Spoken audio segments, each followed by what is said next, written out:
കുറച്ചു നാളുകളായി മാധ്യമങ്ങളിൽ നിത്യം മുഴങ്ങിക്കേൾക്കുന്ന ഒരു വാക്കാണ് വഖഫ്. വഖഫ് നിയമം പ്രാബല്യത്തിൽ വരുന്നു. അതിനു പിന്നാലെ ഒട്ടനവധി പ്രതിഷേധങ്ങൾ ഉയരുന്നു. ഒരു കൂട്ടർ അതിനെ വലിയ രീതിയിൽ സപ്പോർട്ട് ചെയ്യുന്നു. ഇതൊക്കെ നമ്മൾ കണ്ടുകൊണ്ടും കേട്ടുകൊണ്ടും ഒക്കെ ഇരിക്കുകയാണ്. ആദ്യമേ തന്നെ എന്താണ് വഖഫ്? എന്താണ് വഖഫ് നിയമം? എന്താണ് അതിൻ്റെ ആവശ്യം? വഖഫിനെക്കുറിച്ച് നമുക്ക് ആഴത്തിൽ തന്നെ പരിശോധിക്കാം. പ്രിയ പ്രേക്ഷകർക്ക് പേജിലോട്ടിലേക്ക് സ്വാഗതം. ഇസ്ലാമിക വിശ്വാസപ്രകാരം ഏതൊരു വ്യക്തിക്കും അയാളുടെ വസ്തുവകകൾ ദൈവത്തിന് സമർപ്പിക്കാൻ സാധിക്കും, അല്ലെങ്കിൽ മതപരമായ ആവശ്യങ്ങൾക്ക് സമർപ്പിക്കാൻ സാധിക്കും. ഈ ഒരു പ്രക്രിയയെയാണ് വഖഫ് എന്ന് പറയുന്നത്. ഒരിക്കൽ വഖഫ് ചെയ്ത വസ്തുവകകൾ പിന്നീട് തിരിച്ചെടുക്കാൻ സാധ്യമല്ല. അതുകൊണ്ടാണ് വൺസ് എ വഖഫ് ഓൾവേസ് എ വഖഫ് എന്ന് പറയുന്നത്. മതം, ഭക്തി, ജീവകാരുണ്യം ഈ 3 കാര്യങ്ങൾക്കായി മാത്രമേ വഖഫ് ചെയ്ത വസ്തുവകകൾ ഉപയോഗിക്കുവാൻ പാടുള്ളൂ എന്നത് നിബന്ധനയാണ്. ഇതൊരു മുതവലി എന്ന ആളിൻ്റെ നിയന്ത്രണത്തിലാകും ഉണ്ടാവുക. ഈ വസ്തുവകകളിൽ നിന്നും ഉണ്ടാകുന്ന ലാഭവിഹിതം സ്വന്തമാക്കാനോ അല്ലെങ്കിൽ ഈ വസ്തുവകകൾ മറ്റെന്തെങ്കിലും ആവശ്യങ്ങൾക്ക് ഉപയോഗിക്കാനോ ഇയാൾക്ക് സാധിക്കില്ല. ഈ വസ്തുവകകളിൽ നിന്നുണ്ടാകുന്ന ലാഭവിഹിതം മേൽപ്പറഞ്ഞ മതം, ഭക്തി, അതുപോലെ തന്നെ ജീവകാരുണ്യം എന്നീ കാര്യങ്ങൾക്ക് മാത്രമേ ചെലവാക്കാനും പാടുള്ളൂ എന്നതും നിബന്ധനയാണ്. ഇപ്പോൾ ചിലരെങ്കിലും ചിന്തിക്കുന്നുണ്ടാവും, ഒരു മതവിഭാഗം സ്വമേധയാ നൽകുന്ന വസ്തുവകകൾ അത് അവരുടെ മത നിയമപ്രകാരം അവർ പരിപാലിക്കുകയും ഉപയോഗിക്കുകയും ചെയ്യുന്നു. അതിന് നമുക്ക് വഖഫിൻ്റെ മറുവശം കൂടി പരിശോധിക്കേണ്ടതുണ്ട്. മുനമ്പത്തും ചാവക്കാടും തലപ്പുഴയിലും സംഭവിച്ച കാര്യങ്ങൾ എന്താണെന്ന് ആദ്യം അറിയണം. തങ്ങളുടെ മുൻ തലമുറയിലുള്ള ആളുകൾ അല്ലെങ്കിൽ തങ്ങൾ സ്വന്തമായി രൊക്കം പൈസ കൊടുത്ത് കഷ്ടപ്പെട്ട് അധ്വാനിച്ച് നേടിയെടുത്ത വസ്തുവകകൾക്ക് മേൽ ഒരു സുപ്രഭാതത്തിൽ മറ്റൊരു സംവിധാനം അധികാരം കൈയാളാൻ വരുന്ന ഒരു സാഹചര്യം. ഈ ഒരു സാഹചര്യമാണ് അവിടെ നടന്നത്. വഖഫ് ബോർഡ് അവരുടെ വസ്തുവകകളിൽ അധികാരം ഉന്നയിച്ചപ്പോൾ 100ഓളം വരുന്ന കുടുംബങ്ങളാണ് കുടിയൊഴിപ്പിക്കൽ ഭീഷണി മുന്നിൽ കണ്ടു നിന്നത്.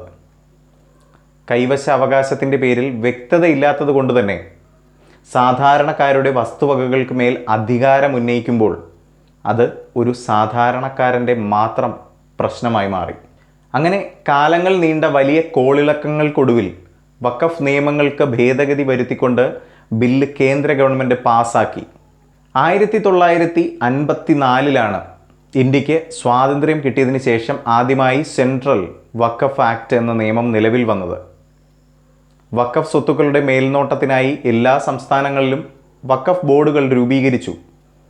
54 നിയമം അസാധുവാക്കി 95 വഖഫ് ബോർഡുകൾക്ക് കൂടുതൽ അധികാരം നൽകിക്കൊണ്ടുള്ള പുതിയ നിയമം പ്രാബല്യത്തിൽ വന്നു. തുടർന്ന് 2013 വഖഫ് നിയമത്തിന് ഒരു ഭേദഗതി കൊണ്ടുവരുന്നത്. ഇന്ത്യയിൽ അങ്ങോളം ഇങ്ങോളമായി 32 വഖഫ് ബോർഡുകളാണുള്ളത്. അവയ്ക്ക് കീഴിൽ 1 ലക്ഷം കോടി രൂപയോളം വിലമതിപ്പുള്ള 8.8 ലക്ഷത്തോളം സ്വത്തുക്കളുണ്ടെന്ന് കണക്കുകളുടെ അടിസ്ഥാനത്തിൽ മനസ്സിലാക്കുന്നു.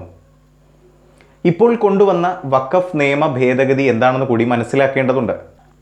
വഖഫ് നിയമത്തെ കൂടുതൽ സുതാര്യവും വൈവിധ്യവുമാക്കുന്ന 14 ഭേദഗതികളാണ് പുതിയ നിയമത്തിലുള്ളത്. വഖഫ് ട്രിബ്യൂണൽ അംഗസംഖ്യ 3 ആക്കണം. എന്നാൽ കഴിഞ്ഞ ഓഗസ്റ്റിൽ അവതരിപ്പിച്ച ബില്ലിൽ ഇത് 2 ആയിരുന്നു. നിലവിലെ നിയമപ്രകാരം രജിസ്റ്റർ ചെയ്തിരിക്കുന്ന എല്ലാ സ്വത്തുക്കളുടെയും വസ്തുവകകളുടെയും വിവരങ്ങൾ പുതിയ നിയമം നിലവിൽ വന്ന 6 മാസത്തിനകം വെബ്സൈറ്റിൽ പ്രസിദ്ധീകരിക്കണം. 6 മാസം എന്നത് നീട്ടി നൽകാൻ സംസ്ഥാനത്ത് പ്രവർത്തിക്കുന്ന വഖഫ് ട്രിബ്യൂണലിൻ്റെ അനുമതിയോടുകൂടി സ്വത്തുക്കൾ നോക്കി നടത്തുന്ന മുതവലിമാർക്ക് അധികാരമുണ്ടാകും. ലോക്സഭയിൽ 2024 ഓഗസ്റ്റിൽ അവതരിപ്പിച്ച ബില്ലിൽ മുസ്ലിം ഇതര ചീഫ് എക്സിക്യൂട്ടീവ് ഓഫീസർ ഏറ്റവും കുറഞ്ഞത് 2 മുസ്ലിം ഇതര അംഗങ്ങളെ സംസ്ഥാന വഖഫ് ബോർഡുകളിൽ ഉൾക്കൊള്ളിക്കണമെന്ന് വ്യവസ്ഥയിൽ പറയുന്നു. ചീഫ് എക്സിക്യൂട്ടീവ് ഓഫീസറായി നിയമിക്കുന്ന മുസ്ലിം ഇതര വിഭാഗത്തിൽപ്പെട്ട റെപ്രസെൻറ്റേറ്റീവ് ജോയിൻറ്റ് സെക്രട്ടറി തലത്തിലോ അതിന് മുകളിലുള്ളവരോ ആയിരിക്കണം. മുസ്ലിം നിയമങ്ങളിൽ പ്രാവീണ്യമുള്ളവരും ആയിരിക്കണം. കൃത്യമായ രേഖകളുടെ അടിസ്ഥാനത്തിലല്ലാതെ ദീർഘകാലമായി മത ആവശ്യങ്ങൾക്കായി ഉപയോഗിക്കുന്നതിലൂടെ വഖഫ് സ്വത്തുക്കളായി കരുതപ്പെടുന്ന വസ്തുവകകൾ ഇതുവരെ ഉൾപ്പെടുത്തിയിരുന്നത് വഖഫ് ബൈ യൂസർ എന്ന കാറ്റഗറിയിലാണ്. എന്നാൽ 2024 ബില്ലിൽ ഈ വ്യവസ്ഥ റദ്ദാക്കി. എന്നാൽ ഉപയോഗത്തിലൂടെ വഖഫായി മാറിയ സ്വത്തുക്കൾ പൂർണ്ണമായോ ഭാഗികമായോ തർക്കത്തിലുള്ളതോ സർക്കാരിൻ്റേതോ അല്ലെന്നുണ്ടെങ്കിൽ നിലവിലുള്ള വസ്തുവകകൾ പഴയതുപോലെ തുടരാമെന്നതാണ്. നേരത്തെ പറഞ്ഞതുപോലെ നിയമം പ്രാബല്യത്തിൽ വന്ന് 6 മാസത്തിനുള്ളിൽ തന്നെ സെൻട്രൽ ഡേറ്റാബേസിൽ രാജ്യത്തുള്ള മുഴുവൻ വഖഫ് സ്വത്തുക്കളും രജിസ്റ്റർ ചെയ്തിരിക്കണമെന്നുള്ള നിയമവും 2024 ബില്ലിൽ വന്നു. സർക്കാർ സ്വത്തുക്കൾ ഇതിൽ ഉൾപ്പെട്ടിട്ടുണ്ടോ എന്ന് സർക്കാർ ഉദ്യോഗസ്ഥർ തന്നെ അന്വേഷണം നടത്തും. സ്വത്തുക്കൾ ഡേറ്റാബേസിൽ രജിസ്റ്റർ ചെയ്തിട്ടില്ലെങ്കിൽ തർക്കവുമായി കോടതിയെ സമീപിക്കാനാകില്ല. വഖഫ് ട്രിബ്യൂണലിൽ ജില്ലാ ജഡ്ജി, ജോയിന്റ് സെക്രട്ടറി തലത്തിലുള്ള സർക്കാർ ഉദ്യോഗസ്ഥർ എന്നിവരെയാകും അംഗങ്ങളായി കൊണ്ടുവരിക. ആ ട്രിബ്യൂണലിൻ്റെ തീരുമാനം അന്തിമമായിരിക്കും എന്നുള്ളതും ബില്ലിൽ പറയുന്നുണ്ട്. സിഇഒയെ സർക്കാരിന് നിയമിക്കാം. അയാൾ മുസ്ലിം ആകണമെന്ന നിബന്ധന ഒഴിവാക്കി. അതുപോലെ തന്നെ ആദിവാസി ഭൂമി വഖഫാക്കാൻ പാടില്ല എന്ന വ്യവസ്ഥയും വന്നു. ചരിത്ര സ്മാരകങ്ങൾ അതുപോലെ തന്നെ ചരിത്ര മന്ദിരങ്ങൾ വഖഫ് സ്വത്താക്കാൻ പാടില്ല. നേരത്തെ ഏതെങ്കിലും ചരിത്ര സ്മാരകങ്ങൾ ഇങ്ങനെ ചെയ്തിട്ടുണ്ടെങ്കിൽ പുതിയ നിയമം പ്രാബല്യത്തിൽ വരുന്നതോടുകൂടി അത് റദ്ദാകും. 11 അംഗ സംസ്ഥാന വഖഫ് ബോർഡുകളിലും 22 അംഗ കേന്ദ്ര വഖഫ് കൗൺസിലിലും മുസ്ലിങ്ങളല്ലാത്ത 2 അംഗങ്ങളെ ഉൾപ്പെടുത്തണം. വഖഫ് സ്വത്തായി രജിസ്റ്റർ ചെയ്തിട്ടില്ലെങ്കിലും ഉപയോഗത്തിലൂടെ വഖഫായത് അതുപോലെ തന്നെ തുടരും. ഒരു വസ്തു വഖഫ് സ്വത്താണോ എന്ന് തീരുമാനിക്കാനുള്ള അധികാരം കളക്ടറേക്കാൾ മുതിർന്ന ഒരു സർക്കാർ ഉദ്യോഗസ്ഥൻ ആയിരിക്കും തീരുമാനിക്കുക. സ്വത്തിൽ നിയമപരമായ അവകാശം നിലനിൽക്കുന്ന ആളിനു മാത്രമേ വഖഫിന് സ്വത്ത് കൈമാറാൻ അധികാരമുണ്ടാകൂ. അതുപോലെ തന്നെ സംസ്ഥാനത്ത് വഖഫ് സ്വത്തുക്കൾ സർവേ നടത്തി അത് കണ്ടെത്താനുള്ള അധികാരം സർവേ കമ്മീഷണർമാർ എന്നതിൽ നിന്ന് കളക്ടർ എന്നതിലേക്ക് മാറ്റി എഴുതി. നിലവിൽ വഖഫ് രജിസ്റ്റർ ചെയ്യാത്ത വസ്തുവകകൾ രജിസ്റ്റർ ചെയ്യുന്ന സമയത്ത് പത്രപരസ്യം നൽകണമെന്ന നിബന്ധനയും ഏർപ്പെടുത്തിയിട്ടുണ്ട്.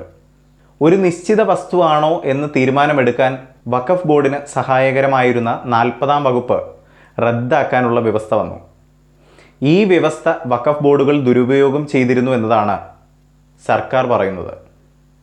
ഒരു വസ്തു വഖഫാക്കണമെങ്കിൽ അത് നൽകുന്ന വ്യക്തി ചുരുങ്ങിയത് 5 വർഷമെങ്കിലും മുസ്ലിം മതത്തിലായിരിക്കണം. അതുപോലെ തന്നെ അയാൾ ഇസ്ലാം മതവിശ്വാസ പ്രകാരമാണ് ജീവിക്കുന്നതെന്ന് തെളിയിക്കേണ്ട ഉത്തരവാദിത്വവും അയാൾക്ക് തന്നെയാണ്. വഖഫ് ബോർഡുകളുടെ നിർബന്ധിത സംഭാവന 7% നിന്ന് 5% കുറച്ചു.